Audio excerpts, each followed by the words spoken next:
पाकिस्तान की जमीन पर इन दिनों कुछ ऐसा हो रहा है जिसने वहां के आतंकी नेटवर्क की नींद उड़ा दी है, क्योंकि वहां पर एक के बाद एक भारत विरोधी आतंकवादियों की रहस्यमय तरीके से मौत होती नजर आ रही है और हर बार कहानी एक जैसी होती है। हमलावर अज्ञात होता है, हमला तेज होता है और एग्जीक्यूशन पूरी प्रोफेशनल तरीके से की जाती है। इतना सब होने के बाद भी पूरा सिस्टम कंफ्यूजन में रहता है कि आखिर हमला कैसे हुआ। अब इसी कड़ी में एक और नाम सामने आया है। खबरों के मुताबिक जैश-ए-मोहब्बत से जुड़े एक टॉप कमांडर सलमान अजहर की पाकिस्तान के बहावलपुर में संदिग्ध परिस्थितियों में मौत हो गई। शुरुआती कुछ रिपोर्ट्स ने दावा किया है कि उनकी मौत एक रहस्यमयी एक्सीडेंट से हो गई है। शुरुआत की रिपोर्ट्स कहती हैं कि उन्हें एक तेज रफ्तार वाली गाड़ी ने टक्कर मार दी, लेकिन जिस तरह यह दुर्घटना घटी है उसने सवाल पैदा कर दिया है कि आखिर ये कैसे हो सकता है। बताया जा रहा है कि घटना इतनी तेजी से घटी कि सलमान अजहर को पता भी नहीं चला कि यह घटना पूरी तरह कैसे घटी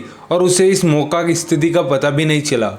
बाद में उससे बहावलपुर स्थित मरकज सुभान अल्लाह में दफनाया गया। ये वही इलाका माना जाता है जहां पर जैश-ए-मोहब्बत की आतंकवादी गतियां हमें देखने को मिलती है और अंतर्राष्ट्रीय लेवल पर भी ये जगह आतंकवादी गतिविधियों के लिए जानी जाती है। हालांकि इस घटना को लेकर अभी तक कोई आधिकारिक पुष्टि सामने नहीं आई है, लेकिन पाकिस्तानी मीडिया और पाकिस्तान की सोशल मीडिया पर यह खबर काफी ट्रेंड कर रही है। लेकिन सबसे दिलचस्प बात यह है कि यह एक ऐसी टाइमिंग पर मरा है जिसके कारण ये बहुत ही सुर्खियों में आ रहा है। अभी कुछ दिन पहले ही जैश-ए-लश्कर के एक आतंकवादी को, जिसका नाम शेख यूसुफ अफरीदी है, उसकी भी गोली मारकर हत्या कर दी गई थी। रिपोर्ट्स के अनुसार खैबर पख्तूनख्वा में कुछ अज्ञात आदमी आए, टारगेट को आइडेंटिफाई किया, ठोका, निकल गए। कुछ पता ही नहीं चला, कंफ्यूजन ही कंफ्यूज रह गया। न सीसीटीवी से कोई पहचान मिली, न अरेस्ट हुआ और न ही ऑफिशियल कोई गिरफ्तारी हमें देखने को मिली। यानी कि देखा जाए तो बार बार यही पैटर्न दोहराया जा रहा है। लेकिन दोस्तों इस पूरे घटनाक्रम का साइकोलॉजिस्ट प्रेशर बहुत ही ज्यादा पड़ा है, क्योंकि दोस्तों फिजिकल एलिमिनेशन से ज्यादा डर का प्रभाव होता है किसी भी आदमी में। ये बात सच है। तो अगर डर का प्रभाव तगड़ा बैठेगा तो आदमी बाहर नहीं निकलेगा। उसके मन में एक डर बैठ जाता है कि हमें कोई ठोक देगा। तो ये डर बैठना बहुत ही जरूरी था, जो कि बैठा है।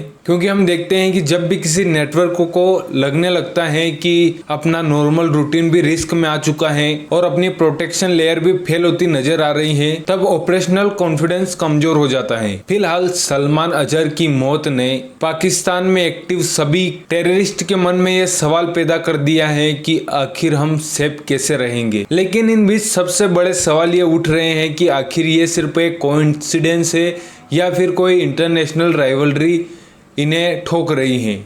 आपको क्या लगता है? आप अपनी राय हमें कमेंट में जरूर बताना। साथ ही ये भी बताना कि क्या सच में ये एक भारत की फिल्म धुरंधर की तरह हो रहा है। आपको जो भी लगता है हमें कमेंट करके जरूर बताना।